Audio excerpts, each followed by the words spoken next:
এই যে শুনছো? তোমাকেই বলছি, আমাদের চ্যানেলটি সাবস্ক্রাইব করে দাও না প্লিজ।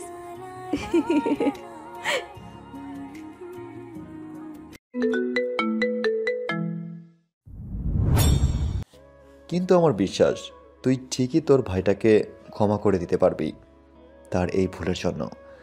কি পারবি না তোর ভাইকে ক্ষমা করতে? তিথির দিকে অনেক আগ্রহ নিয়ে আশফি তাকিয়ে আছে তার উত্তর শোনার জন্য। তিথি মুচকি হেসে মাথা নাড়ল। আশফি তা দেখে মনে মনে কিছুটা হলেও শান্তি পেল যে তার বুড়িটা অন্তত তাকে ক্ষমা করতে পেরেছে।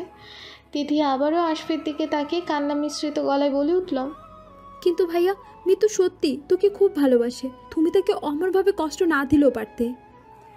এবার আশফি আর কিছু না বলে তিথির মাথায় হাত বুলিয়ে চলে গেল। হয়তো সেও মনে মনে অনুতপ্ত তার ভুলের জন্য। আশফির যাওয়ার দিকে তাকিয়ে তিথি মনে মনে বলে উঠল, আমি পেয়ে গেছি আমার উত্তর ভাইয়া। তোমার নিস্তব্ধতাই আমাকে তোমার উত্তর দিয়ে দিয়েছে।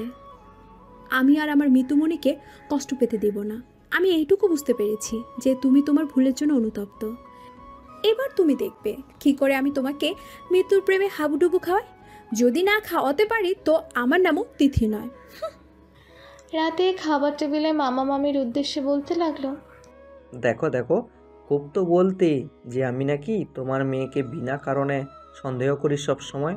এবার দেখেছো তো কেন আমি তাকে বারবার সন্দেহ করতাম। নজরুল সাহেবের কথায় তার স্ত্রী প্রচণ্ড পরিমাণে ক্ষেপে গেলেন তার উপর। রাগী দৃষ্টিতে তাকিয়ে বলতে লাগলো, এই চুপ করো তুমি, বেশি বকবক করো না। এই বয়সে প্রেম করবে না তো কি তোমার মতো টাকলু বয়সে প্রেম করবে? যত সব। কি এখনো তুমি আমার ভুল ধরে যাবে? নিজের মেয়েকে শাসন না করে আমার উপর চিল্লাচ্ছ তুমি। এতে আমি আমার মেয়ের কোনো ভুলই দেখতে পাচ্ছি না। কি? এবার আশফি বলে উঠল, তোমাদের সাথে আমার কিছু কথা আছে। হ্যাঁ বল, তুই কেন বাদ যাবি? তুইও একটা বোম ফাটিয়ে ফেল তোর বোনের মতো। শেষে কোনো দিন আমরা বাড়ি শুদ্ধ না উড়ে যাই তোদের বোম ফাটানোর চক্করে। আহ, তুমি চুপ করবে? সবসময় বেশি বকবক করো তুমি। বল বাবা, তুই কি বলছিস বল। আসলে আমি তিথির বিয়ের ব্যাপারে কথা বলতে চাইছি। আমি সব খোঁজ খবর নিয়ে দেখলাম, নিলয় ছেলেটা ভালো। ও চৌধুরী গ্রুপ অফ ইন্ডাস্ট্রিজ এর একমাত্র ওনার। আর তাছাড়া বুড়ি আর নিলয় একে অপরকে ভালোবাসে, আর বুড়িও চায় এই বিয়েটা করতে। তাই আমি চাই এই বিয়েটা হোক। এবার বলো তোমাদের কি মত এই বিষয়ে? আমার তো নজরুল সাহেবকে আর কিছু বলতে না দিয়ে ওনার ফার্স্ট বোলার সহধর্মিনী বলে উঠলেন, একদম ঠিক ডিসিশন নিয়েছিস তুই। আমিও তো ডিসিশনে একমত। তুই বরং এক কাজ কর, কালকে ওদের দুপুরে দাওয়াতে, সেখানে আমরা এই বিষয়ে কথা বলবো খন। তাছাড়া বিয়ের ডেটও ঠিক করতে হবে। তাই ওরা এলে ওদের সামনে এসব বিষয়ে আলোচনা করতে সুবিধা হবে বেশি। কি বলিস? হ্যাঁ, আমিও তাই ভাবছিলাম। আমি বরং ফোন করে তাদের জানিয়ে দিব।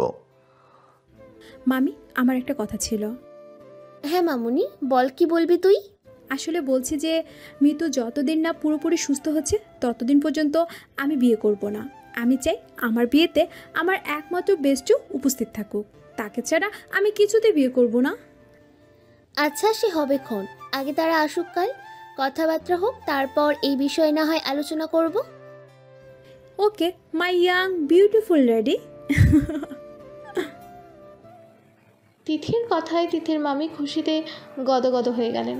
ওনার একটা দুর্বল পয়েন্ট আছে, ওনার বিউটির প্রশংসা যেই করবে তাকে তিনি মৃত্যুর আগে পর্যন্ত ভালোবেসে যাবেন। এদিকে নজরুল সাহেব অনেকক্ষণ ধরে তাদের কথাবার্তা শুনছিলেন চুপ থেকে। এবার আর চুপ না থেকে বলেই ফেললেন, বলি, আমি যে এই বাড়িতে থাকি তা কি কারোর মনে আছে নাকি সেটাও কারোর মনে নেই? আমারও তোর ডিসিশন নেওয়ার হক আছে, তাই না? যতই হোক আমি এ বাড়ির কর্তা, কিন্তু আমি আমার ডিসিশনের কোনো ভ্যালুই দেখতে পাচ্ছি না। উফ, শুরু করে দিল টাকলা।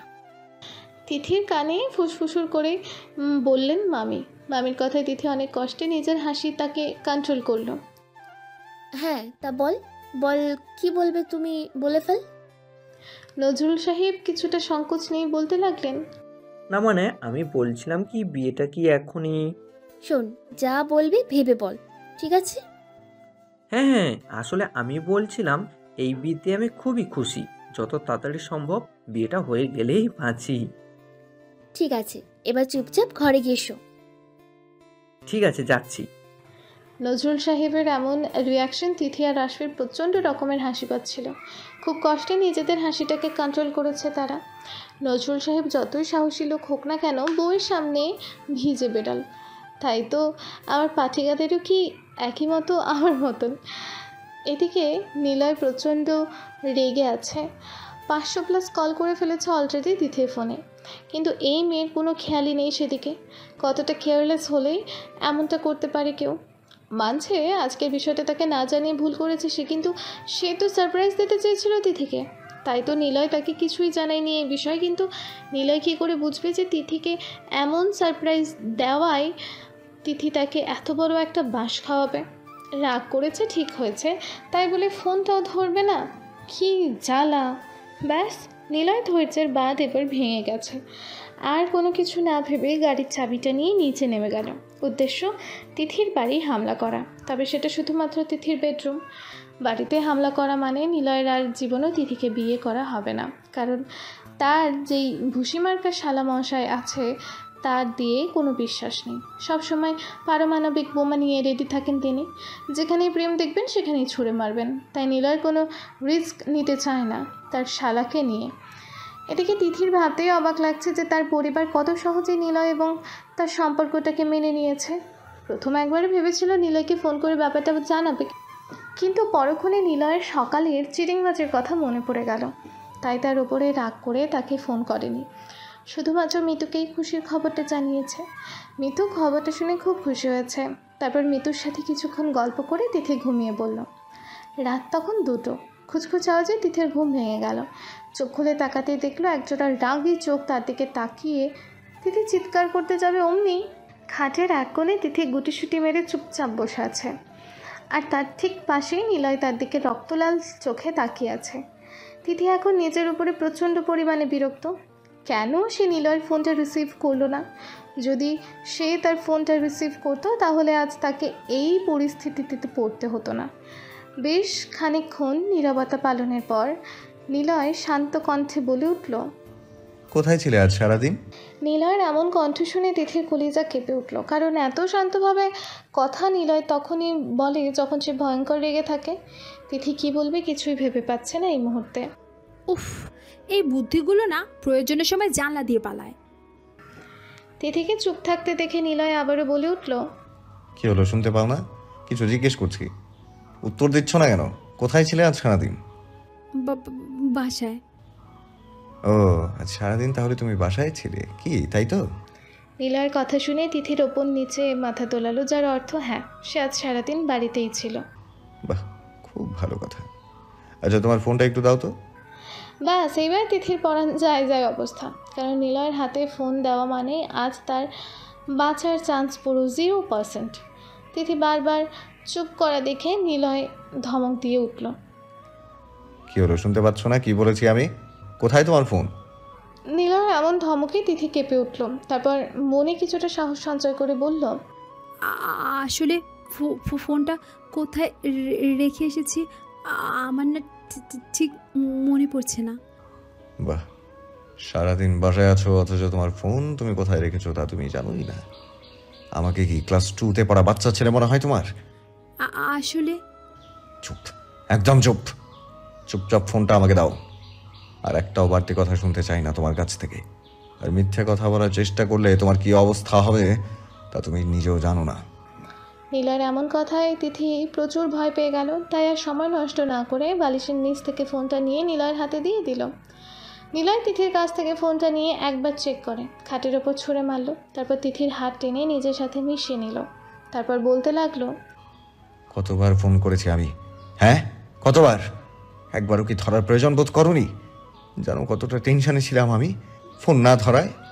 সে খবর কি তুমি রাখো?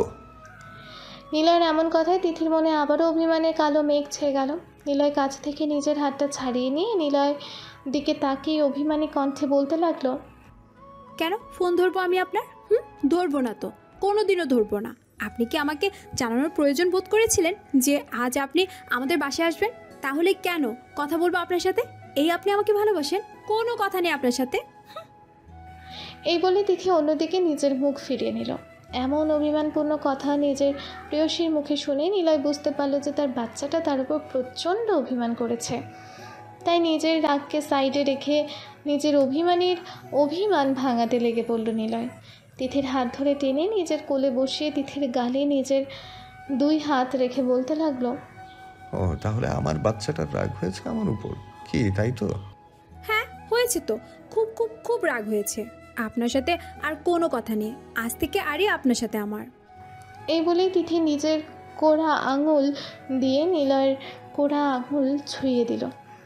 তিথির এমন বাচ্চামো দেখে নিলয় হেসে ফেললো, তারপর বলে উঠল, তাই বুঝি আমার বাচ্চাটা রাগ হয়েছে আমার উপরে?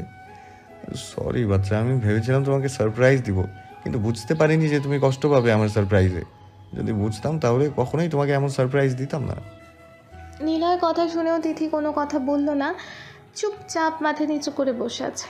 তিথিকে এমন চুপ করে বসে থাকতে দেখে নিলয় আবারও বলে উঠল, সরি তো, আর এমন ভুল কখনো হবে না। এই তোমাকে প্রমিস করলাম, এবার তো ক্ষমা করে দাও, আর রাগ করে থেকো না প্লিজ। এবার কি কান ধরে মুরগি হতে হবে আমাকে? যদি তুমি বলো তাহলে আমি সেটাও করতে রাজি, কিন্তু প্লিজ আমার উপর রাগ করে থেকো না। নিলয়ের এমন কিউট মার্কা ফেস রিয়াকশন দেখে তিথি ফিক করে হেসে ফেলল। নিজের প্রেয়সীকে হাসতে দেখে নিলয় মনে মনে কিছুটা স্বস্তি পেল। তারপর তিথিকে শক্ত করে নিজের বাহুর মধ্যে আবদ্ধ করে বলতে লাগলো, তাহলে আমার পাখিটার অভিমান কমেছে কি, তাই তো? হুম। এই বলেই নিলয়ের বুকে মাথা রাখলো। বেশ কিছুক্ষণ সময় পর তিথি বলে উঠল, আচ্ছা ভাইয়া, যদি আমাদের সম্পর্কটা না মানে তখন কি করবেন আপনি? নিলয় এতক্ষণ চোখ বুজে নিজের প্রেয়সীর স্পর্শ অনুভব করছিল, কিন্তু তিথির কথায় নিজের অজান্তেই নিলয়ের মনে ছাদ করে উঠল।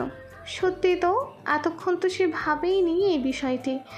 যদি সেই প্রথম বিরোধী নেতা তাদের সম্পর্কটা না মেনে নেয় তাহলে কি করবে সে তো মরেই যাবে এই বাচ্চাটাকে ছাড়া। পৃথিবীতে নিজের অস্তিত্ব টিকিয়ে রাখার জন্য যে তাকে এই বাচ্চাটাকে প্রয়োজন, খুব বেশি যে প্রয়োজন তাকে। নিলয়কে এমন চিন্তা করতে দেখে তিথির প্রচণ্ড হাসি পাচ্ছিল, তবু নিজের হাসিটাকে চেপে রেখে বলে উঠল, এই যে কিছু বলছি তো, আমি শুনতে পাচ্ছেন না আমার কথা? বলছি যে ভাইয়া আমাদের সম্পর্কটা যদি না মেনে নেয় তাহলে কি হবে? নিলয় কিছু বলতে হবে তার আগেই তিথি বলে উঠল, আমি বাবু আগে থেকে বলে রাখছি, ভাইয়া যা সিদ্ধান্ত নেবে সেই সিদ্ধান্তটাতেই আমি মাথা পেতে নেব, কারণ আমি আমার ভাইয়াকে খুব ভালোবাসি। আমার ভাই যদি আপনাকে না মেনে নেয় তাহলে আমিও আপনাকে মেনে নিতে পারবো না। আর আমার ভাই যার সাথে আমার বিয়ে দেবে আমি তার সাথে বিয়ে করব, বুঝতে পেরেছেন? দরকার পড়লে আপনি না হয় অন্য একজনকে দেখে নিন। তিথির এমন কথা শুনে মুহূর্তেই নিলয় রেগে গেল। নিজের এক হাত দিয়ে তিথির গালটা শক্ত করে চেপে ধরে বলে উঠল, বেশি কথা বলতে শিখে গেছিস তুই না রে? তুই আর তোর ভাই আমাকে কি পেয়েছিস? হ্যাঁ বল, কি পেয়েছিস? আহ লাগছে, ছাড়ুন আমায়। লাগুক, লাগার জন্যই ধরা। হ্যাঁ বল না, আমার ভালোবাসাটাকে তোরা কি ভেবেছিস? খেলনা? আর অন্য কাউকে দেখে নেবো মানে? আমি কি চাকরির ইন্টারভিউ দিতে গিয়েছি যে তোর ভাইয়ের আমাকে ভালো লাগলো না বলে তুই আমাকে ছেড়ে দিবি আর আমিও ঢং ঢং করে অন্য কোনো অফিসে ইন্টারভিউ দিতে চলে যাব?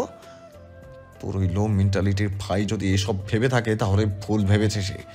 আর তুই যদি বেশি নটাঙ্কি করিস তাহলে তোকে আর তোর ভাইকে দড়ি দিয়ে বেঁধে ঝুলিয়ে রাখবো, আর দরকার পড়লে তোকে তুলে নিয়ে গিয়ে বিয়ে করব। বুঝতে পেরেছিস তুই? এই বলেই তিথিকে ছেড়ে দিল নিলয়। প্রচণ্ড জোরে গালটা চেপে ধরায় অনেক ব্যথা পেয়েছে তিথি। নিলয়ের দিকে ছলো ছলো চোখে তাকিয়ে বলে উঠল, পচা বাজে লোক একটা, শুধু আমাকে বকে, কষ্ট দেয়। আপনার সাথে আর কোনোদিন কথা নেই, বেরিয়ে যান আমাদের বাড়ি থেকে। আর আমার ভাই এতটাও বাজে না, বুঝেছেন আপনি? আপনার মতো ভাবেন। আমি আপনাকে বলবো ভেবেছিলাম যে ভাই আর বাড়ির লোক সবাই এই বিয়েতে রাজি হয়েছে, কিন্তু আর আপনাকে কিচ্ছু বলবো না। আমি কালকে সকালে ভাইয়াকে বলে দিব, করতে চাই না আপনাকে আমি বিয়ে। আপনার মতো পচা লোকের সাথে বিয়ে করব না আমি, কিছুতেই না। তিথির কথায় নীলার মনে প্রচুর লজ্জিত হলো নিজের ব্যবহারের জন্য। তিথির 2 হাত নিজের 2 হাতের মধ্যে রেখে বলে উঠল, ও পাখি, সরি, আমি বুঝতে পারিনি যে তুমি আমার সাথে মজা করছিলে। আসলে আমার খুব রাগ হয়েছিল তোমার ওইসব কথা শুনে। তাই আমি একটু বেশি রিয়্যাক্ট করে ফেলেছি। তিথি নিজের হাত সরাতে সরাতে বলে উঠল, ছাড়ুন বলছি আমার হাত। আপনার সাথে আর কোনো কথা নেই আমার। আপনি একটা অত্যন্ত অসভ্য বাজে লোক। নিলয় তিথিকে নিজের সাথে শক্ত করে জড়িয়ে ধরে বলে উঠল, ও আমার তিথু পাখি, সরি সরি সরি। আমি আর কোনোদিনও তোমার ভাই সম্পর্কে কোনো বাজে কথা বলবো না। এবারের মতো ক্ষমা করে দেওয়া আমায়। তুমি তো জানো, বলো আমি রেগে গেলে আমার মাথা ঠিক থাকে না। হ্যাঁ পাখি, ক্ষমা করে দাও না। পাখি, তুমি রেগে গেলে যে তোমার নাক ফুলে বেলুন হয়ে যায়, তা তো আগে জানতাম না আমি। নিলয়ের কথা শুনে তিথি সঙ্গে সঙ্গে নিলয়ের কাছ থেকে নিজেকে ছাড়িয়ে নাকে হাত দিয়ে পর্যবেক্ষণ করতে লাগলো। তারপর বলতে লাগলো, কই, আমি তো কিছু বুঝতে পারছি না। তিথির এমন রিয়াকশনে নিলয় হেসে ফেলল। তারপর বলল, তুমি দেখতে পাবা না, এসো আমার কাছে, এসো তোমাকে দেখিয়ে দিচ্ছি। নিলয়ের কথা শুনে তিথি টুকুর টুকুর চোখে নিলয়ের দিকে তাকালো। নিলয় আর কিছু না বলেই তিথির হাত ধরে নিজের সাথে মিশিয়ে নিল। তারপরে বলল, বললাম না আমার কাছে আসতে, আমি দেখিয়ে দিচ্ছি। এই বলেই তিথির চুল নিজের এক হাতে ঢুকিয়ে নিয়ে নিজের একদম কাছে নিয়ে এলো। আর তারপর হাতে তিথির কোমর পেঁচিয়ে ধরল। এতে তিথি কিছুটা কেঁপে উঠল। তারপর কাঁপা কাঁপা গলায় বলে উঠল, কি করছেন? ছাড়ুন আমায়। চুপ, একদম চুপ। বললাম না আমি দেখিয়ে দিচ্ছি। দরকার নেই, আপনাকে কিছু দেখতে হবে না। ছাড়ুন। তা বললে কি করে হয় পাখি? কথা বলতে বলতে নিলয় তিথির অনেকটা কাছে চলে এসেছে। তিথি নিলয়ের কাছ থেকে নিজেকে ছাড়ানোর চেষ্টা করতে নিলয় আরও গভীরভাবে তিথিকে নিজের সাথে মিশিয়ে নিল। তারপর তিথিকে আর কিছু বলতে না দিয়ে তিথির কোমল গোলাপি ঠোঁটগুলোকে নিজের ঠোঁট দিয়ে চেপে ধরল। তারপর পরম আবেশে শুষে নিতে থাকলো। তিথি ঠোঁটগুলোকে তিথির প্রথমে নিজেকে ছাড়ানোর চেষ্টা করলেও পরে সেও তাল মেলাতে লাগলো নিলয়ের সাথে। প্রায় 10 মিনিট পর তিথিকে ছেড়ে তিথির কপালের সাথে নিলয় নিজের কপাল ঠেকিয়ে স্লো ভয়েসে বলতে লাগলো, পাখি। নিলয়ের এমন ডাকে তিথি কিছুটা কেঁপে উঠল। তারপর আস্তে করে নিজের চোখ খুলল। এতক্ষণ সে চোখ বুঝেছিল। নিলয়ের দিকে তাকাতেই নিলয় বলে উঠল, আজ আপাতত এইটুকুই থাক, বাকিটা আমাদের বিয়ের পর হবে। এই বলেই তিথির কপালে একটা ভালোবাসার পরশ এঁকে দিল। নিলয়ের এমন কথায় তিথি লজ্জায় লাল হয়ে উঠল। আরও কিছুক্ষণ তিথির সাথে গল্প করে নিলয় নিজের বাসায় চলে গেল। নিলয় এবং রিয়াদ হোসেন সোফায় বসে আছে, আর তার ঠিক পাশে সোফায় আশফি এবং নজরুল সাহেব বসে আছেন। তারা নিজেদের মধ্যে কথা বলছিল। ঠিক সেই সময় তিথি চায়ের ট্রে নিয়ে তাদের সামনে এসে দাঁড়ালো। তিথির দিকে তাকাতেই নিলয়ের মুখ অটোমেটিক্যালি হাঁ হয়ে গেল। অসম্ভব সুন্দর দেখতে লাগছে আজ তার পরিটাকে। শাড়িতে আরও যেন বড় বড় লাগছে আজ তার বাচ্চাটাকে। অরেঞ্জ কালারের সিম্পল কাজ করা একটা শাড়ি পরেছে তিথি। হাত ভর্তি অরেঞ্জ কালারের কাচের চুড়ি, চোখ ভর্তি গাঢ় কাজল, আর ঠোঁটে মিষ্টি কালারের লিপস্টিক। ব্যাস, এইটুকু সাজেই তার পাখিকে জান্নাতের পরীর মতো লাগছে আজ। চুলগুলো খোলা রেখেছে, তা পিঠ পর্যন্ত ছড়িয়ে গিয়েছে। চোখ ফেরানো যাচ্ছে না তার উপর থেকে। রিয়াদ হোসেন তিথিকে দেখে তার পাশে এনে বসালেন। তারপর তিথির মাথায় হাত বুলিয়ে নজরুল সাহেবকে উদ্দেশ্য করে বলতে লাগলেন, আমি আর দেরি করতে চাই না, খুব তাড়াতাড়ি আমি আমার এই মেয়েকে আমাদের ঘরে নিয়ে যেতে চাই। হ্যাঁ, সে ঠিক আছে, আমাদের হাতে কোনো আপত্তি নেই। তাহলে আমি পরের মাসেই তিথি মামুনিকে নীলের বউ করে নিয়ে যেতে চাই। আপনার কোনো আপত্তি নেই তো? না, তেমন কোনো আপত্তি নেই, কিন্তু তিথির বেস্ট ফ্রেন্ড মিতু কিছুদিন আগেই অ্যাক্সিডেন্ট করেছে, এখন খুব একটা চলাফেরা করতে পারে না। আর তিথিও বলছিল তাকে ছাড়া সে বিয়ে করবে না। আসলে আমরা তাই চাই, যতই হোক মিতু আমাদের মেয়েরই মতো। আর তাছাড়াও তিথি আমাদের বাড়ির একমাত্র মেয়ে, সুতরাং একটু টাইম দিলে ভালো হতো। আমি ওর বিয়েটা ধুমধাম করে করতে চাই। ও, সেটা তো খুব খারাপ সংবাদ। যতই হোক বেস্ট ফ্রেন্ড বলে কথা, কিন্তু এটাও ঠিক যে তিথি মামুনিকে আমরা খুব তাড়াতাড়ি নিজের বাড়িতে নিয়ে যেতে চাই। রিয়াদ হোসেনকে মাঝপথে থামিয়ে দিয়ে নিলয় বলে উঠল, আমাদের কোনো প্রবলেম নেই, মৃত পুরোপুরি সুস্থ হলেই আমাদের বিয়ে হবে। আচ্ছা, নীলে বলেছে যখন, তাই নয় হবে। কিন্তু আমি চাই পরের মাসে অন্তত এদের আকত করিয়ে রাখতে। কি বলেন? এদের তো কোনো আপত্তি নেই? না না, এতে আমাদের কোনো আপত্তি নেই। ব্যাস, তাহলে ঠিক হয়ে গেল। সামনের মাসে তিথি আর নীলের আকদ। যদি কিছু মনে না করতেন, নীলয়ের সাথে আমার কিছু জরুরি কথা ছিল। আশফি বলে উঠল। আশফির এমন কথায় নিলয় মনে মনে ভাবল, কি জ্বালাতন! এই শালাবাবু, আচ্ছা, কি জ্বালাতন! এই শালাবাবু দেখছি আমার পিছন কিছুতেই ছাড়বে না। আবার কি বলবে আমাকে কে জানে। হ্যাঁ, অবশ্যই বলতে পারো। যাও নিলয়, আশফির সাথে। জি মামা। দেখাশোনা গেলে পাত্র এবং পাত্রীকে আলাদা কথা বলতে পাঠায়, এটা শুনেছি। কিন্তু এটা কোনোদিনও শুনিনি যে পাত্রকে পাত্রীর ভাইয়ের সাথে কথা বলার জন্য আলাদা করে পাঠানো হয়। মনে মনে তারপর নিলয় এবং আশফি বাড়ির ছাদে চলে গেল। ছাদের রেলিংয়ে হাত দিয়ে দাঁড়িয়ে আছে আশফি, আর তার ঠিক পাশেই নিলয় দাঁড়িয়ে আছে। নিলয় আশফিকে চুপ করে থাকতে দেখে বলে উঠল, ভাইয়া কিছু বলবেন? নিলয়ের মুখে ভাইয়া ডাক শুনে আশফি অবাক হয়ে কিছুক্ষণ নিলয়ের দিকে তাকিয়ে থাকলো। তারপর হালকা হেসে সামনের দিকে তাকিয়ে বলতে লাগলো, তো mister mafia king Niloy Chowdhury আজ হঠাৎ আমাকে ভাইয়া বলে ডাকছে যে? আশফির এমন প্রশ্নে নিলয় 440 ভোল্টের এক বড়সড় ধাক্কা খেল। নিলয় হাঁ করে তাকিয়ে আছে আশফির দিকে। নিলয়কে চুপ করে থাকতে দেখে আশফি বলে উঠল, কি ভেবেছিলে আমি আমার একমাত্র বোনের বিয়ে এমনি দিয়ে দেব? তার সাথে যার বিয়ে ঠিক হয়েছে তার সম্পর্কে কোনো খোঁজ খবর না নিয়েই? আশফির কথায় নিলয়ের মনে এক অজানা ভয় কাজ করছে, তিথিকে হারানোর ভয়। তাহলে কি আশফি তিথির সাথে নিলয়ের বিয়ে হোক সেটা সে চায় না? না না, এ হতে পারে না। তাহলে বাঁচবে কী করে নিলয়? সে তো না, আর কিছু ভাবতে পারছে না নিলয়। যাই হয়ে যাক না কেন, তার তিথু পাখিকে ছাড়া বাঁচবেই না। নিলয়ের ভাবনাকে ছেদ করে দিয়ে আশফি বলে উঠল, এত অবাক হওয়ার কিছু নেই। আমি তোমার ব্যাপারে সব কিছুই জানি, আর এটাও জানি তুমি বুড়িকে ভুল করে অন্য মেয়ে ভেবে কিডন্যাপ করেছিলে, আর 1 সপ্তাহ নিজের বাড়িতে আমার বোনকে আটকেও রেখেছিলে। কি ঠিক বলছি তো আমি? আচ্ছা, একটা কথা বলো তো, তুমি আমার বোনকে বিয়ে করতে চাও কেন? কি উদ্দেশ্য আছে তোমার তিথিকে বিয়ে করার পেছনে? এতক্ষণ চুপ করে থাকলেও এবার নিলয় আর চুপ করে থাকতে পারল না। আশফির দিকে তাকিয়ে বলতে লাগলো, প্রথমত আমি আপনাকে ভাইয়া বলে ডাকছি, তার কারণ হলো আপনি আমার থেকে 2 বছরের বড়। আর রইল বাকি উদ্দেশ্য, হ্যাঁ ঠিক বলেছেন আপনি, তিথিকে বিয়ে করার পেছনে খুব বড় একটা উদ্দেশ্য আছে আমার। নিলয়ের কথায় আশফি কিছুটা অবাক হয়ে গেল। তারপর নিজেকে সামলে নিয়ে নিলয়ের দিকে তীক্ষ্ণ দৃষ্টিতে তাকিয়ে জিজ্ঞেস করলো, কি বলতে চাইছো তুমি? তিথিকে বিয়ে করার পিছনে তোমার কি উদ্দেশ্য আছে? নিলয় কিছুটা হেসে জবাব দিল, নিজের ভালোবাসা দিয়ে তিথিকে সারা জীবন আমার মনের গহীরে ভালোবাসার শিকল দিয়ে বন্দিনী করে রাখতে চাই, এটা আমার প্রথম উদ্দেশ্য।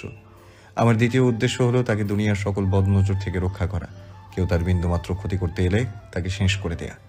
আর আমার শেষ উদ্দেশ্যটা হলো আমার মায়াপরীর কাছ থেকে একটুখানি ভালোবাসা পাওয়ার আকাঙ্ক্ষা, যেটা মেটানোর জন্য যে আমার তাকে খুবই প্রয়োজন। অবশ্যই এটা নিজের স্বার্থের জন্যই বলতে পারেন। ভাইয়া জানেন ভালোবাসা কি তা আমি কোনোদিন জানতামই না, বলতে পারেন কোনোদিন উপলব্ধি করার চেষ্টাই করিনি।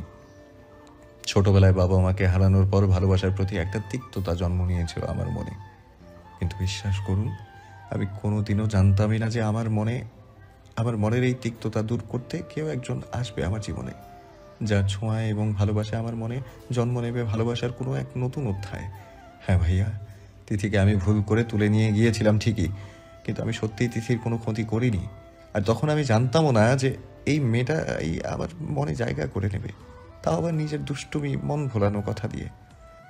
এইটুকুনি বলেই নিলয় কিছুটা হাসলো। তারপর আবারও বলতে লাগলো, তার ছোটোখাটো দুষ্টুমিগুলোকে কখন যে আমি ভালোবেসে ফেলেছিলাম তা আমি নিজেই জানি না। কিন্তু যখন আমি তা বুঝতে পারলাম তখন তার আমার কাছ থেকে চলে যাওয়ার সময় হয়ে এসেছিল। কি করব কিছুই বুঝতে পারছিলাম না। তখন মনে হচ্ছিল আমার শ্বাস কে যেন বন্ধ করে রেখেছে, নিঃশ্বাস নিতে প্রচণ্ড কষ্ট হতো আমার। তাই আর কিছু না ভেবেই বলেই দিলাম আমার মনের গহীনে তার জন্য সঞ্চিত সুপ্ত অনুভূতিটার কথা। কিন্তু সেই অবুঝ মেয়েটা বুঝলই না আমার ভালোবাসাটাকে, দূরে ঠেলে দিল আমাকে, সাথে আমার ভাঙা মনটাকেও। প্রচণ্ড পরিমাণে ভালোবেসে ফেলেছিলাম যে তাকে। আমার খুব কষ্ট হয়েছিল তখন যখন সে আমাকে ফিরিয়ে দিয়েছিল, তবুও তাকে জোর করিনি আমাকে ভালোবাসতে, কারণ আমি তো চাই সে আমাকে নিজের মন থেকে ভালোবাসুক। জোর করে চাপিয়ে দেওয়া ভালোবাসা তো আমি কখনোই নিতে চাই না তার কাছ থেকে। আমি যে ভালোবাসার বড্ড কাঙাল, তার জন্যই তো তাকে আমি রেখে চলে গিয়েছিলাম তার জীবন থেকে অনেক দূরে। কিন্তু আমার পাখিটা আমার ভালোবাসাটাকে বুঝে আমার কাছে আবার ফিরে আসবে তা আমি কখনো স্বপ্নেও ভাবিনি। আচ্ছা আপনি বলুন তো ভাইয়া, ভালোবাসা কি অপরাধ? নাকি আমি একজন মাফিয়া বলে আমার অন্য কাউকে ভালোবাসার অধিকার নেই? আচ্ছা, কেউ তো কখনোই এটা জানতে চায়নি যে আমি কেন এই পথটা বেছে নিয়েছি বিজনেসম্যান হওয়া সত্ত্বেও। সবাই কেন আমার কাছ থেকে দূরে সরে যায়? শুধুই কি আমি একজন মাফিয়া বলে? যাকে আঁকড়ে ধরে বাঁচতে চাই সেই আমার কাছ থেকে চলে যায়। কেন বলতে পারেন? প্রথমে মা বাবা আমায় ছেড়ে চলে গেল, তারপর যেই তিথিকে আঁকড়ে বাঁচতে চাইছি তখন আবার একটা দীর্ঘশ্বাস ছেড়ে আবারও বলতে লাগলো, ভাইয়া, আমি যে আমার পাখিটাকে বড্ড বেশি ভালোবেসে ফেলেছি। তাকে ছাড়া যে এক মুহূর্ত বেঁচে থাকা আমার পক্ষে সম্ভব নয়। আপনি বলুন না আমি কি করব? একবার বিশ্বাস করে দেখুনই না আমাকে। কথা দিচ্ছি ভালোবাসা দিয়ে আগলে রাখবো সারা জীবন তাকে। আমার আমার জন্য কখনোই তার চোখ থেকে এক ফোঁটা অশ্রু বিসর্জন হবে না। একবার কি বিশ্বাস করা যায় না আমাকে? কথাগুলো বলার সময় নীলয়ের গলার স্বর কেঁপে উঠছিল। আর হাসফি, সে তো নীলয়ের প্রতিটি কথায় মুগ্ধ হয়ে উঠছে, একধানে তার দিকে তাকিয়ে আছে। নীলয়ের মতন একজন বড় বিজনেসম্যানের মাফিয়ার মনে যে তার ছোট্ট বোনটার জন্য এতটা ভালোবাসা লুকিয়ে রাখা ছিল তা সে জানতো না। নীলয় যখন বলেছিল তার উদ্দেশ্য আছে তিথিকে বিয়ে করার পেছনে, তখন সে অনেকটাই অবাক হয়ে গিয়েছিল, কিন্তু নীলয়ের উত্তর শুনে সত্যি সে মুগ্ধ হয়ে গিয়েছে। এখন তার তিথির ওপর সত্যি অনেক গর্ব হচ্ছে যে তার বোন সত্যি একজন সঠিক ব্যক্তিকে নির্বাচন করেছে তার জীবনসঙ্গী রূপে। আর কিছু না ভেবে আশফি নীলয়কে জড়িয়ে ধরল শক্ত করে, তারপর বলতে লাগলো, তোমার কাছে আমি আমার বোনকে দেব না তো কার কাছে দেব? তোমাকে না পেয়েছে আমার বোনটা মরেই যাবে। তোমার মতন একজন মানুষকে ছেড়ে যদি আমি আমার বুড়ির হাত অন্য কারো হাতে দেই, তাহলে তো আমি পৃথিবীর নিকৃষ্ট জীবে পরিণত হব। জান্নাতেও ঠাঁই হবে না আমার। আমি যে আমার বোনটাকে বড্ড বেশি ভালোবাসি, তার চোখের জল সহ্য করার ক্ষমতা আমার নেই। তাই আমি তোমাকে পরীক্ষা করে দেখছিলাম যে তুমি সত্যি আমার বোনটাকে ভালোবাসবে কিনা। কিন্তু তুমি যে এই পরীক্ষায় এত ভালোভাবে উত্তীর্ণ হতে পারবে তা আমি ভাবতেই পারি নাই। আশফির কথায় নীলয় খুশিতে কেঁদেই ফেলল। যাক, অবশেষে তার পাখি তারই হবে। আশফি নীলয়কে ছেড়ে তার হাত দুটো ধরে বলতে লাগলো, আমার বোনটা ছোটবেলা থেকে অনেক কষ্ট সহ্য করেছে। যখন তার মাত্র 3 বছর বয়স, তখন ফুপি তাকে একা করে দিয়ে আমাদের সবাইকে ছেড়ে চলে গিয়েছে। ফুপি সুইসাইড করেছিল। অবশ্য বাবা ফুপির মৃত্যুকে সাধারণ সুইসাইড হিসেবে মেনে নেয়নি, তাই ফুপার বিরুদ্ধে কেসও করেছিল, কিন্তু কেসে বাবা হেরে যায়। তিথিকে নিজের কাছে রাখতে চাইল ফুপা, পরিষ্কার না জানিয়ে দেয়। ফুপির মৃত্যুর 1 মাসের মধ্যেই ফুফা আর একটা বিয়ে করে। অবশ্য আমরা তখন এই বিষয়ে কিছুই জানতাম না। একদিন বাবা তিথির সাথে দেখা করতে ফুপার বাসায় যায়। বাসায় গিয়ে দেখে তিথি মেঝেতে পড়ে গড়াগড়ি খাচ্ছে আর কাঁদছে। মাথা ফেটে গিয়ে রক্ত বের হচ্ছে অনেকখানি। আর ফুপা আর তার সো কল্ড ওয়াইফ ডাইনিং টেবিলে বসে খাচ্ছে আর গল্প করছে। এমন ঘটনা দেখে বাবা প্রচণ্ড রেগে যায়। তারপর তিথিকে নিয়ে হসপিটালে ভর্তি করে দেয়। তিথি সুস্থ হয়ে যাওয়ার পর অনেক কষ্টে অনেক ঝামেলা করে বাবা তিথিকে আমাদের বাসায় নিয়ে আসে। ফুপা তিথিকে কিছুতেই ছাড়তে চাইছিল না, কিন্তু বাবা পুলিশের ভয় দেখিয়ে তিথিকে তাদের কাছ থেকে নিয়ে আসে। বুড়ি যখন আমাদের বাসায় আসে তখন সে খুবই ছোট। সেখান থেকে বুড়ি আমাদের সাথে আছে। কোনোদিনও তার জন্য ও তাকে আমরা বুঝতে দিইনি যে তার এই পৃথিবীতে কেউ নেই। তাকে আমরা ভালোবাসা দিয়ে আগলে রেখেছি সারাক্ষণ। 1 ফোঁটা পানিও পড়তে দেয়নি তার চোখ থেকে। যখন যা চেয়েছে তাই পূর্ণ করেছি আমরা হাসি মুখে।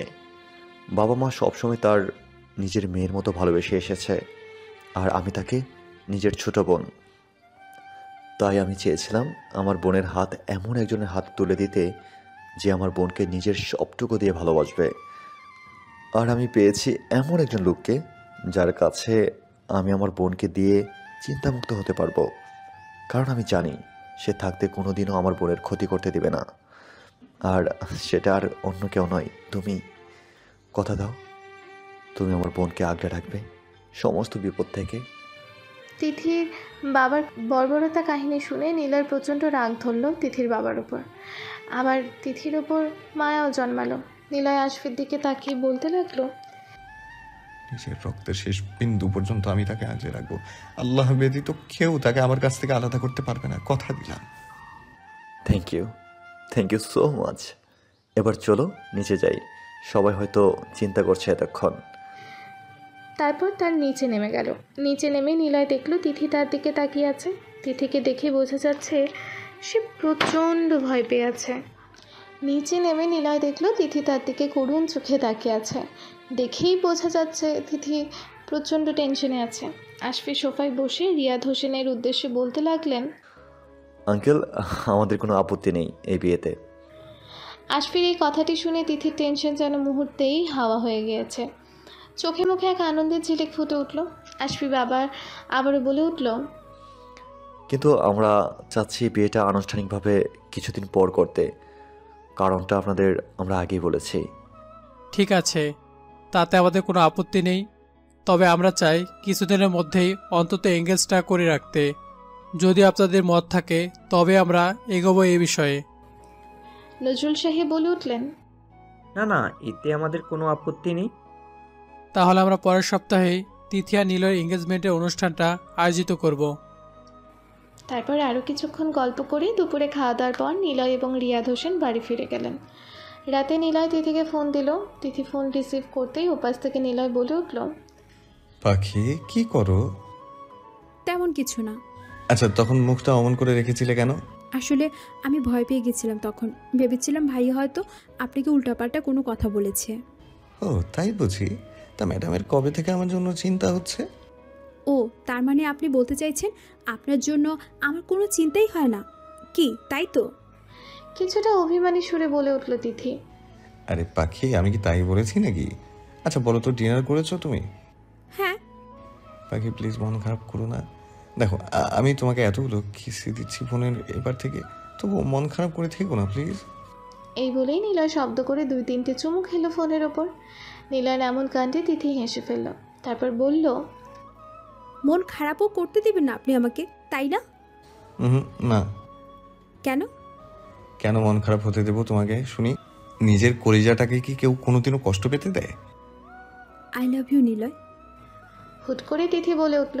তিথির মুখে এমন কথা শুনে নিলয় অনেকটাই অবাক হলো, কারণ এই প্রথম তিথি তাকে সরাসরি আই লাভ ইউ বলেছে। কিছুক্ষণ চুপ থেকে মুচকি হেসে বলে উঠল, আই লাভ ইউ টু পাখি। হুম। আচ্ছা মিতু কেমন আছে এখন? এখন মোটামুটি সুস্থ আছে, তবে হাঁটতে পারে না খুব একটা ভালো করে। ও ডোন্ট ওয়ারি, সব ঠিক হয়ে যাবে। মিতু অনুষ্ঠানের দিন আসবে তো? হ্যাঁ, আসবে কালকে, ভাইয়া যাবে ওদের বাসায়। ও ভেরি গুড। পাখি জানো, আমার বিশ্বাসই হচ্ছে না যে এত সহজে আমি তোমাকে পেয়ে যাব। হ্যাঁ, আমারও তাই। আমি তো ভেবেছিলাম ভাইয়া কখনোই মেনে নেবে না, কিন্তু দেখুন সবার আগে ভাইয়াই মেনে নিল আমাদের সম্পর্কটা। আরও কিছুক্ষণ কথা বলার পর নিলয় ফোনটা রেখে দিল। সকলে তিথি ডাইনিং টেবিলে বসে পরোটা আর ভাজি খাচ্ছিল। ঠিক এমন সময় আশফি রেডি হয়ে নিচে নামলো।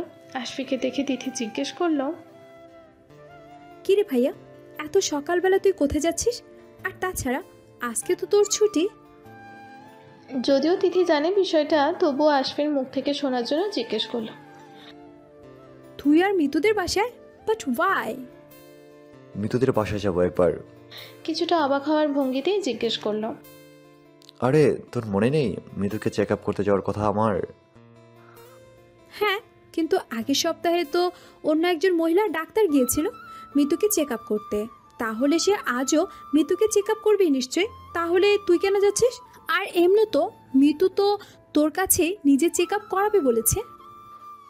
আমি আঙ্কেলকে কালকে ফোন করে বলেছি যে ওর চেক আপ আমি করব, আর ওই মহিলা ডাক্তারকে আসতেও বারণ করে দিয়েছি। মিতু জানে এই কথাটা? I don't care. এমনিতেও ও আগের সপ্তাহে জেদ করে নিজের চেক আপ অন্য একটা ডাক্তারের কাছে করিয়েছে, আর আমাকে বলার প্রয়োজনও বোধ করেনি। যদি না আঙ্কেল ফোন করে আমাকে বলতো তাহলে তো আমি জানতেই পারতাম না। তিথি কিছুটা খোঁচা মেরে আশফিকে বলল, তাতে কি হয়েছে ভাইয়া, তোর তো ভালোই হলো, কষ্ট করে আর তোকে ওদের বাসে যেতে হবে না, আর মিতুকেও সহ্য করতে হবে না। তিথি আবারও? কিছুটা করুণ দৃষ্টিতে তিথির দিকে তাকে তিথি বুঝতে পারলো আশফি কষ্ট পেয়েছে তার কথায়, কারণ আশফি তখনই তাকে তিথি বলে ডাকে যখন সে রেগে থাকে তিথির ওপর, আর না হয় খুব কষ্ট পায় তিথির ব্যবহারে। তিথি কিছু বলতে যাবে তখনই নজরুল সাহেব নিচে নামলেন আর আশফিকে উদ্দেশ্য করে বলে উঠলেন, কোথায় যাচ্ছিস এখন? এই তো বাবা, মিতুদের বাসায় ওর চেক আপ করতে। ও আচ্ছা, ঠিক আছে। তিথির এঙ্গেজমেন্ট হবে, তার আয়োজন করতে হবে তো, এখনও কিছু শপিং করা হয়নি? বাবা, আমার সব মনে আছে, তুমি এসব কিচ্ছু চিন্তা করো না। আল্লাহর রহমতে এঙ্গেজমেন্টের আর অনুষ্ঠান ভালোভাবেই হবে। আচ্ছা ঠিক আছে, তুই বরং আগে মিতুদের বাসায় যা। হুম। এই বলেই আশফি চলে গেল। মিতু খাটে হেলান দিয়ে বসে আছে আর তার ঠিক পাশেই চেয়ারের ওপর বসে আশফি তাকে চেক আপ করছে। মিতুকে দেখেই বোঝা যাচ্ছে সে প্রচণ্ড পরিমাণে বিরক্ত আশফির ওপর, কিন্তু আশফি সেটা বুঝেও কিছু বলছে না, চুপচাপ চেক আপ করে যাচ্ছে তাকে। আশফি ঠিক পাশে মিতুর বাবা এবং মা দাঁড়িয়ে আছে। আশফি মিতুর বাবাকে উদ্দেশ্য করে বলে উঠল, আঙ্কেল দেখেছেন, ডাক্তারটা পায়ের ব্যান্ডেজগুলো ভালোভাবে করেনি, এমনকি ওষুধও দেয়নি ঠিক মতন। তাই নাকি বাবা? এই জন্যই আমি চাইছিলাম না অন্য কেউ ওকে দেখুক, কিন্তু এত জেদ করে আজকাল যে আমাদের কিছু বলতেই দেয় না। আপনারা ওর জেদ পূরণ করেন কেন? বেশি জেদ করলে হাত পা বেঁধে না খাইয়ে ঘরে বসিয়ে রাখবেন। দুদিন না খেয়ে থাকলে তখন দেখবেন সব জেদ ফুস হয়ে গেছে। মিতুর পায়ে ব্যান্ডেজ করতে করতেই আর চোখে মিতুর দিকে তাকিয়ে আশফি বলল কথাটা। আশফির কথা শুনে মিতু তেলে বেগুনে জ্বলে উঠল। তারপর তার বাবার দিকে তাকিয়ে বলতে লাগলো, কই বাবা, ব্যান্ডেজ তো ঠিকঠাকই করা ছিল, আমি তো কোনো ভুলই দেখতে পাইনি। এবার কেউ যদি ইচ্ছে করে ডাক্তারের ভুল ধরে নিজেকে ফেমাস করাতে চায় তাহলে কিছু করার নেই। আহ মিতু, কি হচ্ছে কি এসব? আসবি এত করে এসে এখানে। আহ মিতু, কি হচ্ছে কি এসব? আসবি এত করে। আহ মিতু, কি হচ্ছে কি এসব? আসবি এত কষ্ট করে এখানে এসে তোকে চেক আপ করে যাচ্ছে যাতে তোর কোনো ক্ষতি না হয়, আর তুই তুই কিনা ওকে উল্টোপাল্টা কথা শোনাচ্ছিস। মা আমি তো। চুপ, একদম চুপ। বড় বেয়াদব হয়ে উঠছিস আজকাল তুই। মায়ের এমন ধমকে মিতু খুব কষ্ট পেল। ঠোঁট উল্টে কাঁদো কাঁদো ফেস নিয়ে বসে আছে। মিতুর এমন ফেস দেখেই আশফি মুচকি মুচকি হেসে বলে উঠল, থাক আন্টি, ওকে ভুগতে হবে না, বাচ্চা মানুষ না বুঝে বলে ফেলেছে। না বাবা, আজকালও বড় বদমাইশি করছে। কেউ উপকার করতে আসলে যে তাকে ধন্যবাদ দিতে হয় সেই জ্ঞানটুকুও নেই ওর। মায়ের এমন শক্ত শক্ত কথা আর আশফির এমন হাসি মাখা মুখ দেখে মিতুর রাগ আরও বেড়ে গেল। মনে মনে ভাবছে, আহা, দরদ একেবারে উপচে পড়ছে। মেয়ের হয়ে সাফাই গাওয়ার বদলে মেয়ের অতীত ক্রাশ আর ভবিষ্যতে বাঁশের উপরে ডাবল ক্রাশকে তার প্রশংসায় পাগল হয়ে যাচ্ছে। আরে মাই মাদার পিংপং, তুমি কি এটা জানো না যে এই সেই কালপ্রিট যে তোমার মেয়ের হাফ মৃত্যুর জন্য দায়ী? জানো না তুমি, তাই তো? কেউ বললে তো জানবে। আর এই যে ক্যাবলাকান্ত, আপনার হাসি যে একেবারে থামছেই না, খুব হাসি পাচ্ছে আমাকে দেখে, তাই না? আমার মা তো আর জানে না যে তার এই সুইট মেয়েটার অ্যাক্সিডেন্টের পেছনে তুমিই আছো। যদি জানতো না তাহলে তোমাকে ঝাঁটা পিটাই করে বের করতো আগে বাসা থেকে। আশফির কথায় মিতুর ভাবনার ছেদ পড়ল। আসলে আমি যদি আমাকে ফেমাস করতে চাইতাম তাহলে এখানে আসতাম না। মিতুর দিকে তাকিয়ে কথাটা বলল। আশফির কথাটা শুনে মিতু তার দিকে তাকিয়ে মুখ ভেঙচি দিল, তারপর অন্যদিকে ঘুরে গেল। মিতুর এমন কাণ্ডে আশফি হেসে ফেলল। আচ্ছা বাবা, তুমি বসো, আমি তোমার জন্য খাবার নিয়ে আসছি। আচ্ছা আন্টি। মা তুমি বসো না এখানে আমার পাশে। খাবার আনার কি দরকার আছে এখন? উনি নিশ্চয়ই খেয়ে এসেছেন বাড়ি থেকে। মিতু, এসব কি বলছিস তুই? পাগল হয়ে গেলি নাকি? বাবা, তুমি ওর কথায় কিছু মনে করো না। না না আন্টি, আমি বাচ্চাদের কথায় কিছু মনে করি না। আমি মোটেও বাচ্চা নই। মুখ ফুলিয়ে মিতু বলে উঠল, না না, তুই একটা তাল গাছ। নে, হয়েছে এবার। আন্টি আপনি যান, আমার জন্য খাবার নিয়ে আসুন। আমি আসলেই আমি বাড়ি থেকে কিছু খেয়ে আসিনি।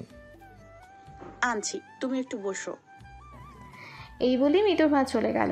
যদিও আশফির খাওয়ার ইচ্ছে নেই, তবু মিতুর সাথে কথা বলার জন্য সে খাওয়ার কথাটা বলল। এদিকে মিতুর বাবাও অফিস থেকে জরুরি কল আসায় বাইরে গিয়েছে কথা বলতে। মিতুর তো প্রচুর বিরক্ত লাগছে, আবার সাথে একটু ভয়ও লাগছে।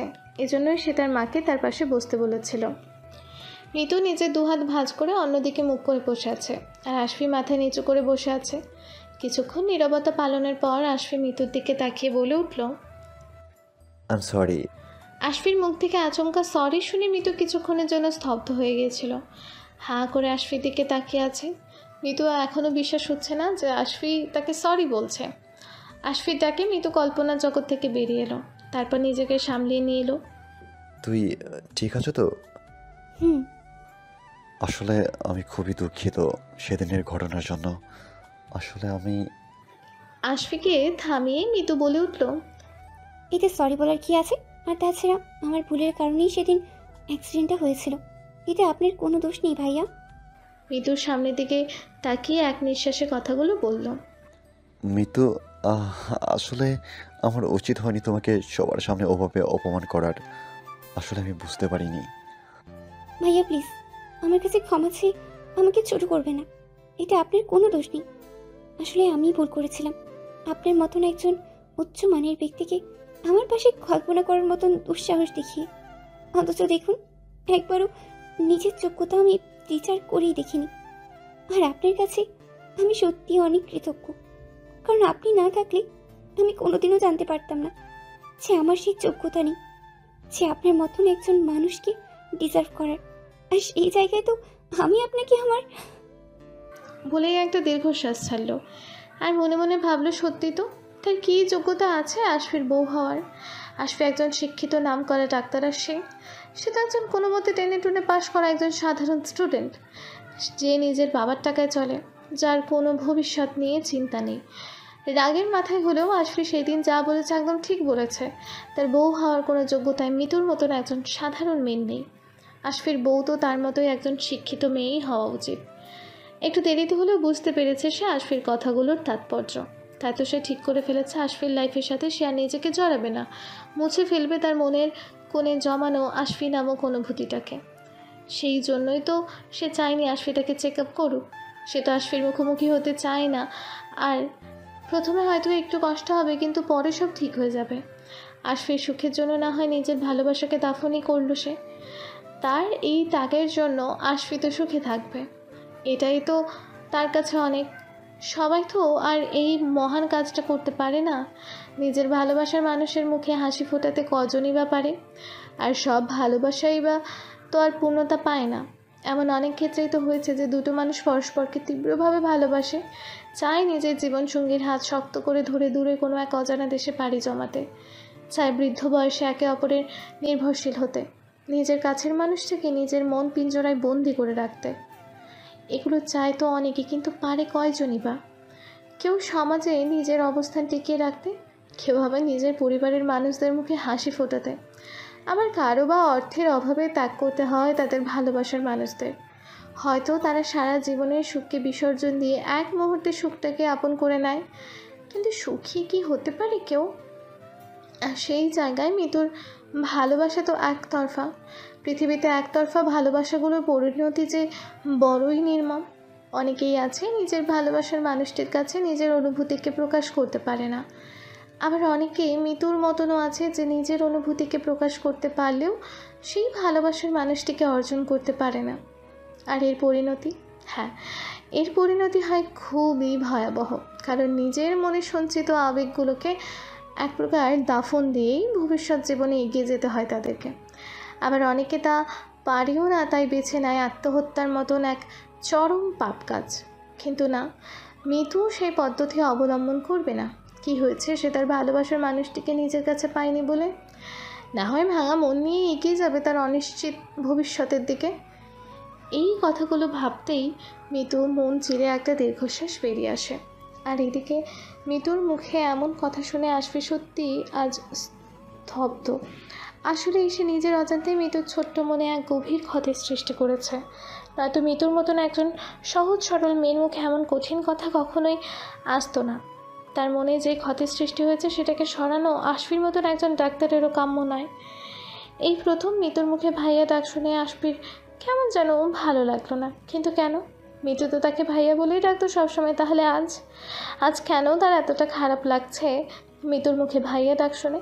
না, এর উত্তর আশফির কাছে নেই, থাকবেই বা কী করে? সে তো নিজেই উত্তরে আসার পথটাকে বন্ধ করে দিয়েছে। তবে কি সে কোনো ভুল করে ফেলল? দুজনেই নিজেদের ভাবনার জগতে ডুব দিয়েছে, তবে দুজনের ভাবনা সম্পূর্ণ আলাদা। দরজার আওয়াজে তাদের দুজনারই হুঁশ ফিরল। সামনে তাকিয়ে দেখলো মিতুর মা এক ট্রে খাবার নিয়ে রুমে ঢুকছেন। মিতুর মাকে দেখে আশফি নিজেকে ঠিক করে নিল। মিতুর মা আশফির সামনে যেই প্লেটটা রাখবে অমনি আশফি বলে উঠল, আন্টি, আজ আমার একটু তাড়া আছে, তাই আমাকে বের হতে হবে। সে কি বলো, তোমার না খিদে পেয়েছে? চুপচাপ বসে আগে খাওয়া কমপ্লিট করবে, তারপর উঠবে। আন্টি প্লিজ, আজ নয়, অন্য একদিন খাবো। আজ তাড়াতাড়ি বাসায় ফিরতে হবে। ও, আপনাদের তো বলাই হয়নি, তিথির বিয়ে ঠিক হয়েছে। তিথির বিয়ের খবর শুনে মিতু অবাক হয়ে আশফির দিকে তাকালো। সে কি, কবে ঠিক হলো? আর ছেলে কি করে? তুমি আমাকে সবে বলছো এই কথা? এতই পর হয়ে গেছি আমরা তোমাদের। কিছুটা অভিমানী হয়ে মিতুর মা বলে উঠল, আসলে সরি আন্টি, হুট করে সব ঠিক হয়ে গেল, কিন্তু বিয়ে এখনো হবে না। কিন্তু এখন শুধু এঙ্গেজমেন্ট করিয়ে রাখবে, তারপর মিতু পুরোপুরি সুস্থ হলে আনুষ্ঠানিকভাবে বিয়ে পড়ানো হবে। ও, তা বেশ ভালো। তা ছেলে কি করে? ছেলেকে আপনারা চেনেন? কি বলো? ছেলের নাম কি? নিলয় চৌধুরী। নিলয় চৌধুরী? মানে মিতুর আব্বুর অফিসের মালিক নিলয় চৌধুরী? জি আন্টি। বাহ, খুব ভালো ছেলে, মার্শাল্লাহ, দেখতে খুব সুন্দর। তিথি মামুনির সাথে খুব ভালো মানাবে। হ্যাঁ। তিথির বিয়ের কথা শুনে মিতু প্রথমে অবাক হলে পর মুহূর্তে তিথির বিয়ে নিলয়ের সাথে হবে এটা জেনে প্রচণ্ড খুশি হলো। যাক, সে নিজের মনের মানুষটাকে পায়নি তো কি হয়েছে, তার বেস্ট তো পাবেই তার মনের মানুষটাকে নিজে করে। এটা ভেবেই মিতুর মন খারাপ মুহূর্তেই দূর হয়ে গেল। আরও কিছুক্ষণ মিতুর মার সাথে গল্প করে এবং মিতুকে চেক আপ করে আশফি বাসায় চলে এলো। আজ তিথি এবং নিলয় এঙ্গেজমেন্টের শপিং করতে বের হবে। অন্যান্য শপিং সব হয়ে গিয়েছে আর ডেকোরেশনের সমস্ত কিছু আশফি নিজের হাতে সামলে নিয়েছে। একমাত্র বোনের এঙ্গেজমেন্টের অনুষ্ঠান বলে কথা, কমিউনিটি সেন্টারে তিথির এঙ্গেজমেন্টের অনুষ্ঠান হবে। এদিকে নিলয়ের দিক থেকেও সমস্ত আয়োজন হয়ে গিয়েছে, শুধু তিথি এবং নিলয়ের এঙ্গেজমেন্টের দিনে পরার জন্য ড্রেস কেনা হয়নি এবং কিছু শপিং বাকি আছে, তাই তারা বেরিয়েছে। নিলয় তিথিকে নিয়ে প্রথমে শপিং মলে ঢুকলো, তারপর সেখান থেকে ওমেন সেকশনে গিয়ে তিথির জন্য একটা হোয়াইট কালারের বারবি গাউন কিনলো। খুব সুন্দর দেখতে গাউনটা, অনেকটা ফোলানো এবং ঘেরওয়ালা। এরপর সেখান থেকে বেরিয়ে জেনারেল কাউন্টারে গিয়ে তিথি নিলয়ের জন্য একটা কমপ্লিট ব্ল্যাক স্যুট চয়েস করলো। নিলয়, আশফি, মিতু এবং মামা মামির জন্য ড্রেস কিনলো নিজ পছন্দ করে। এরপর সেখান থেকে বেরিয়ে নিলয় তিথিকে নিয়ে জুয়েলারি সেকশনে গেল এবং সেখান থেকে তিথির জন্য একটা ডায়মন্ড পেন্ডেন্ট কিনলো উইথ গোল্ড চেন, একটা ডায়মন্ড ব্রেসলেট, ছোট্ট ডায়মন্ডের টপ ইয়াররিং এবং একটা নোজ পিনও কিনলো। আংটি কিনতে চেয়েছিল কিন্তু তিথি বারণ করে দেয়, কারণ সে একেবারেই এঙ্গেজমেন্টের দিনেই নিলয়ের কাছ থেকে আংটি পরবে, তার আগে নয়। আর যেহেতু দুই পরিবারের তরফ থেকে আগে থেকে আংটি কেনা হয়ে গিয়েছে, তাই নিলয় আর আংটি কিনলো না। এরপর সেখান থেকে বেরিয়ে তিথির জন্য কিছু মেকআপ ম্যাটেরিয়ালস কিনে তারা ফুড সেকশনে চলে গেল। তারপর কিছু খেয়ে তিথিকে বাসায় পৌঁছে দিয়ে নিলয় অফিসে চলে গেল। দেখতে দেখতে একটা সপ্তাহ কেটে গেল। আজ তিথির এঙ্গেজমেন্ট, তাই সকাল থেকে আশফি খুবই ব্যস্ত, দম নেওয়ারও টাইম নেই তার। তিথি আগের দিন মিতুদের বাড়িতে গিয়ে মিতুকে জোর করে নিয়ে এসেছে। প্রথমে মিতু আসতে চাইছিল না, কিন্তু তিথি জোরের কাছে তাকে শেষমেশ হার মানতেই হলো। মিতুর বাবা মাকেও তিথি আনতে চেয়েছিল, কিন্তু মিতুর বাবার একটা কাজ থাকায় তারা আসতে পারেনি, তাই তারা বিকেলে আসবে। প্রায় সব মেহমানরা চলে এসেছে। যেহেতু অনুষ্ঠানটা কমিউনিটি সেন্টারে হবে, সুতরাং অনেকেই সকালের খাবার খেয়ে সেখানে চলে গিয়েছে। সকাল 9টায় মিতুর তাকে তিথির ঘুম ভাঙল। চরম বিরক্তিকর ফেস নিয়ে মিতুর দিকে তাকিয়ে জিজ্ঞেস করল, কি হয়েছে? এত সকাল সকাল ডাকছিস কেন আমাকে? ঘুম পাচ্ছে খুব, ঘুমাতে দে। এই বলে যেই শুতে যাবে অমনি মিতু তিথির হাত ধরে টেনে তুলল। তারপর তিথির দিকে বড় বড় চোখ করে তাকিয়ে বলে উঠল, কটা বাজে জানিস? 9টা। ভুলে গেছিস আজকে কি? তিথি জিজ্ঞাসা দৃষ্টিতে মিতুর দিকে তাকাতেই মিতু বলে উঠল, লাইক সিরিয়াসলি তিথু, তুই জানিস না আজকে কি? আজ তোর এঙ্গেজমেন্ট, তা আবার নিলয় ভাইয়ার সাথে, আর তুই পড়ে পড়ে ঘুমাচ্ছিস, কুম্ভকর্ণ একটা। মিতুর কথা শুনে তিথি কিছুটা অবাক হয়ে গেল, কারণ সে সত্যি ভুলে গিয়েছিল আজ তার এঙ্গেজমেন্ট। তারপর মিতুর দিকে তাকিয়ে বলে উঠল, লজ্জা করে না তোর? আজ আমার এঙ্গেজমেন্ট আর তুই তুই আমাকে এত দেরিতে ডাকছিস? এই সত্যি করে বলতো, তুই আমার বেস্টু নাকি অন্য কিছু? সন্দেহের দৃষ্টিতে মিতুর দিকে তাকিয়ে তিথি কথাগুলো শুনেই মিতু অসহায় নজরে তার দিকে তাকিয়ে বলে উঠল, বাহ, ভালো করতে নেই দেখছি মানুষের, ভালোর জন্যই তোকে আমি ডাকলাম। আর তুই কিনা আমাকে কথা শোনাচ্ছিস? জানিস 1 ঘন্টা ধরেই তোকে ডাকছি আমি, কিন্তু তুই কুম্ভকর্ণের মতো ঘুমিয়েই যাচ্ছিস। এতে আমার কি দোষ বল? আচ্ছা, এবার তাড়াতাড়ি উঠে ফ্রেশ হয়ে নিচে চল, আন্টি অনেকক্ষণ ধরেই রাখছে ব্রেকফাস্ট করার জন্য। তোর জন্য আমিও এখনও ব্রেকফাস্ট করিনি, খুব খিদে পাচ্ছে, তাড়াতাড়ি ওঠ। মিতুর কথা শুনে তিথির কিছুটা কষ্ট হলো। সত্যি তো মিতু অসুস্থ শরীর নিয়ে না খেয়ে আছে আর সে পড়ে পড়ে ঘুমাচ্ছে। মিতু মোটামুটি হাঁটতে পারলেও এখনও পুরোপুরি সুস্থ হয়নি।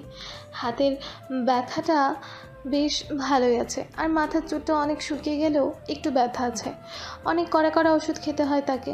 আর এখন 9টা বাজে, এখনও সে ব্রেকফাস্ট করেনি। এটা ভাবতেই তিথির মনটা খারাপ হয়ে গেল। তিথিকে চুপচাপ থাকতে দেখে মিতু তিথিকে এক ধাক্কা দিল, তারপর জিজ্ঞেস করলো, কি রে, কোথায় হারিয়ে গেলি? বুঝি বুঝি, সব বুঝি। এখন তোমার মন চেয়ে নিলয় ভাইয়ের কাছে। ঠাট্টার ছলে মিতু বলল, কিন্তু মিতুর কথায় তিথি কোনো উত্তর না দিয়েই তার দিকে তাকিয়ে বলে উঠল, সরি রে, একই তোকে কতগুলো ওষুধ খেতে হয়, তার উপর তুই এখনও না খেয়ে আছিস, তাও আবার আমার জন্য।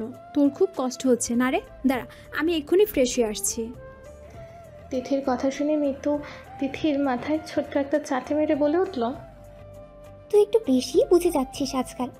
আমার যদি খিদে পেতো না, তাহলে তোর জন্য আমি অপেক্ষাই করতাম না, বুঝলি? আমি নিজেই নিচে নেমে খেয়ে নিতাম। মিতুর কথা শুনে তিথি একটু হাসলো, কারণ সে জানে আর যাই হোক তিথি এবং মিতু যখন এক জায়গায় থাকলে কখনই কেউ কাউকে ছাড়া একা একা খায়নি। সত্যি এই দুনিয়ায় মিতুর মতো বন্ধু পাওয়া অনেক ভাগ্যের ব্যাপার। তার মতো সহজ সরল মেয়ে খুব কমই আছে দুনিয়াতে। কেন যে ভাইয়া তাকে বুঝলো না, আর কিছু না ভেবে বিছানা ছেড়ে উঠে পড়লো, কারণ মিতুর এখনও খাওয়া হয়নি। তারপর ফ্রেশ হয়ে নিচে নেমে গেল দুজনে। ডাইনিং টেবিলে তিথি এবং মিতু বসে আছে। বাড়ির প্রায় সবাই খাওয়া হয়ে গিয়েছে। মামি তিথি এবং মিতুর প্লেটে খাবার বেড়ে দিল, তারপর তারা ব্রেকফাস্ট সেরে নিল। বিকেলে মিতু এবং তিথি পার্লারে চলে গেল।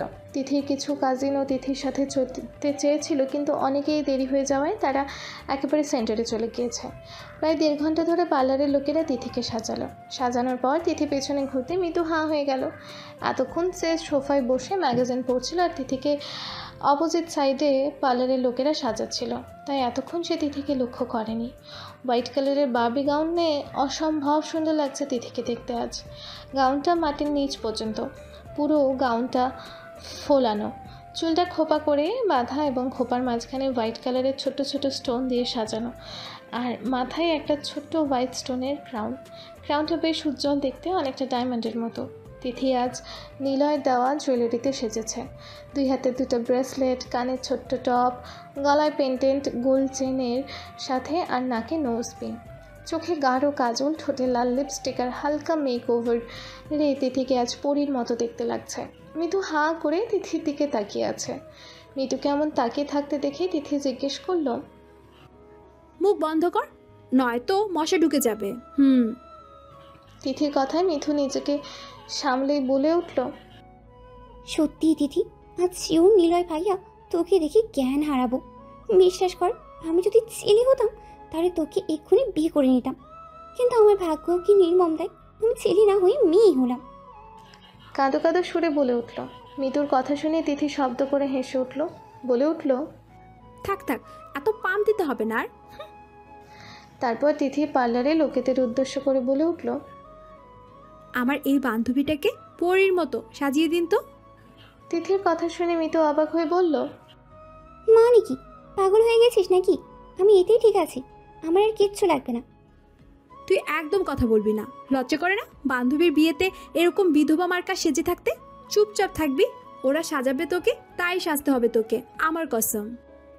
মিতু আর কিছু বলল না, কারণ সে জানে তিথিকে বলে কিছু লাভ হবে না। তারপর পার্লারের লোকেরা মিতুকেও সাজিয়ে দিল। নীলয় মিতুর জন্য যে ড্রেসটা কিনেছিল মিতু সেটাই পরেছে। হালকা স্কাই ব্লু কালার গাউনটা খুব সুন্দর। তিথির মতন অতটা ফোলানো না হলেও বেশ ফোলানো। চুলগুলো স্ট্রেটনার দিয়ে কার্লি করে এক সাইডে রাখা, আর কানের পেছনে চুলের ভাঁজে আর্টিফিশিয়াল বেলি ফুল দিয়ে সাজানো। চোখে গাঢ় করে আইলাইনার পরানো, যেহেতু মিতু কাজল করতে খুব একটা পছন্দ করে না, তাই আইলাইনার দিয়েছে। আর ঠোঁটে পেঁয়াজি কালার লিপস্টিক। 2 হাতে 2টো করে সরু চুড়ি, কানে 2টো ছোট্ট ইয়াররিং, আর গলায় সরু একটা সোনার চেইন, যা সে সবসময় পরে থাকে। তিথির মতোই হালকা মেকওভার করা হয়েছে, ব্যাস এতটুকু সাজেই মিতুকেও আজ পরীর মতো লাগছে। সত্যি আজ 2 বান্ধবীর দিক থেকে চোখ সরানো দায় হয়ে পড়েছে। এরপর তারা পার্লারে বিল পেমেন্ট করে কমিউনিটি সেন্টারে চলে গেল। কমিউনিটি সেন্টারে প্রবেশ করতে সবাই তিথি এবং মিতুর দিকে হাঁ হয়ে তাকিয়ে আছে। তিথির বারবার চারদিকে তাকাচ্ছে। তিথির এমন কাণ্ডে মিতু তিথির কানে ফিসফিস করে বলে উঠল, এই যে মিস, একটু সবুর করুন, আপনার মিয়া আপনার জন্য স্টেজে অপেক্ষা করছেন, ওই দেখুন। মিতুর কথায় তিথি কিছুটা লজ্জা পেল। তারপর স্টেজের দিকে তাকিয়ে দেখলো নিলয় বসে আছে স্টেজের ওপর। নিলয়কে দেখতে আজ চরম সুন্দর লাগছে। যে তাকাবে সে আজ তার দিক থেকে চোখ ফেরাতে পারবে না। কমপ্লিট ব্ল্যাক কালারের স্যুট পরেছে আজ নিলয়। ভেতরে হোয়াইট কালারের শার্ট, প্যান্টটাও ব্ল্যাক কালারের, পায়ে ব্ল্যাক শু, চুলগুলো সিল্কি হওয়ায় বারবার তার কপাল ছুঁয়ে যাচ্ছে। তিথি নিলয়ের দিক থেকে চোখ সরাতে পারছে না, এতটাই সুন্দর লাগছে আজ তাকে দেখতে। আর এদিকে নিলয়, সে তো হাঁ করে তিথির দিকে তাকিয়ে আছে আর মনে মনে ভাবছে, এই মেয়েটা তো আমার মাথা একদমই খারাপ করে দেবে দেখছি। এত সুন্দর করে কে সাজতে বলেছে তাকে? উফ, নিজেকে কন্ট্রোল করা দায় হয়ে পড়েছে। মিতু তিথিকে স্টেজে নিয়ে গিয়ে নিলয়ের পাশে বসিয়ে দিল। হঠাৎ মিথুর নজর যায় স্টেজের সামনে থাকা আশফির ওপর। আশফি আজ স্কাই কালারের শার্ট পরেছে, তারপর হোয়াইট কালারের ব্লেজার এবং হোয়াইট কালারের কোট, প্যান্টও হোয়াইট কালারের, আর পায়ে ব্ল্যাক কালার শু, জেল দিয়ে চুলগুলো সেট করা। আশফিকেও আজ দারুণ লাগছে। আশফি আর চোখে বারবার মিতুর দিকে তাকাচ্ছে, যেটা মিতুর নজর এড়ায়নি। কিছুক্ষণ পর এঙ্গেজমেন্টের অনুষ্ঠান শুরু হলো। নিলয় এবং তিথিকে স্টেজের সামনাসামনি দাঁড় করানো হলো। প্রথমে নিলয় তিথির হাতে আংটি পরিয়ে দিল এবং পরে তিথি নিলয়ের হাতে আংটি পরিয়ে দিল। এভাবেই তাদের এঙ্গেজমেন্ট হয়ে গেল। কিছুক্ষণ পর আশফি এঙ্গেজমেন্ট শেষ হলেই রাফি নিলয়ের বন্ধু মাইক নিয়ে অ্যানাউন্সড করতে শুরু করলো, হ্যালো, গুড ইভিনিং এভরিবডি। আজ আমার দোস্ত নীলার এঙ্গেজমেন্টের অনুষ্ঠান, সুতরাং কিছু তো ডিফারেন্স হবেই। রাফিনের কথায় সবাই আগ্রহ দৃষ্টিতে রাফিনের দিকে তাকালো। তা দেখে রাফিন আবারও বলে উঠল, আজ একটা ডিফারেন্স কাপল ডান্স হবে, মানে নর্মাল কাপল ডান্স থেকে আলাদা। এই কাপল ডান্সটা, কারণ ড্যান্সটা হবে একটা পেপার সিটের উপরে, গান চলবে এবং গানের তালে এখানে উপস্থিত কাপলদের ড্যান্স করতে হবে। যে কাপল গান চলাকালীন পেপারের থেকে বাইরে বেরিয়ে যাবে তারাই খেলা থেকে ডিসকোয়ালিফাই। সো সবার প্রথমে আমাদের নিউলি কাপলকে ওয়েলকাম করছি এখানে আসার জন্য। উপস্থিত সবাই হাততালি দিতে লাগলো।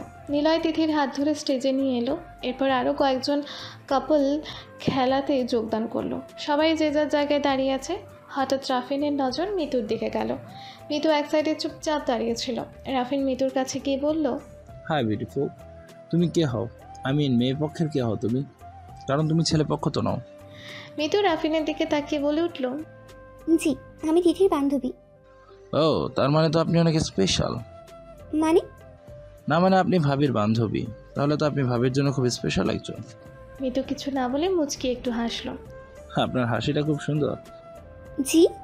না মানে আপনি কি একা? মানে? কিছুটা অবাক হয়ে জিজ্ঞেস করলো মিতু। মানে আমি বলতে চাইছি আপনি কি সিঙ্গেল? আসলে আপনার কোনো পার্টনার নেই তো তাই বলছি। আপনি চাইলে আমার সাথে ডান্স করতে পারেন, কারণ ওখানে একটা পেপার শিট এখনও খালি পড়ে রয়েছে।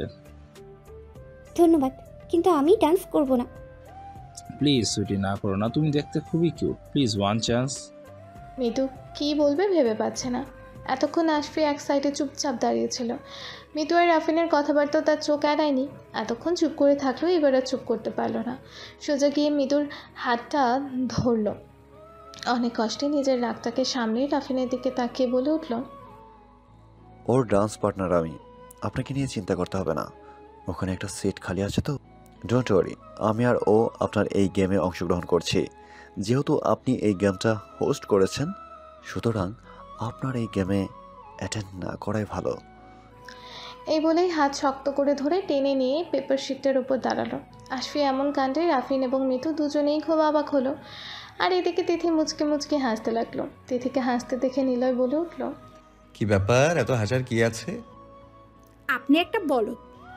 আমি কি বলদ? তা নয় তো কি, বুঝতে পারলেন না আপনি? ওখানে কি হলো? ওখানে আবার কি হলো? আরে বোকারাম, দেখলেন না ভাইয়া কীরকম জেলাস ফিল করলো রাফিন ভাইয়া মিতুর সাথে ডান্স করবে বলেছে বলে। ও, এই বলে নিলয় তিথির কোমরে হাত দিয়ে আলতো করে চাপ দিয়ে তিথিকে নিজের কাছে নিয়ে এলো। তারপর কানের কাছে ফিসফিসিয়ে বলে উঠল, অন্যের প্রেম ঠিকই চোখে পড়ছে, কিন্তু এদিকে যে আরো একজনের অবস্থা যে খারাপ হয়ে পড়ছে, সেদিকে কি আপনার খেয়াল আছে ম্যাডাম? তিথি অবাক চোখে নিলয়ের দিকে তাকিয়ে জিজ্ঞেস করলো, কার অবস্থা? নিলয় তিথির কোমর আরেকটু চেপে নিজের সাথে মিশিয়ে নিল। নিলয়ের এমন কাজে তিথি কিছুটা কেঁপে উঠল, তারপর বলে উঠল, কি করছেন? ছাড়ুন, সবাই দেখছে। চুপ, বেশি কথা বলো না। যে দেখছে দেখুক, আই ডোন্ট কেয়ার। আর আমি তো আমার বউকে ধরেছি, কে কি বলবে এতে? আমি কিন্তু এখনো আপনার বউ হইনি। তাই নাকি? জি। তো চলো আজ বিয়ে করে ফেলি তোমাকে। আবার যা তর সইছে না, তোমাকে খুব কাছে পেতে ইচ্ছে করছে, তোমাকে মন ভরে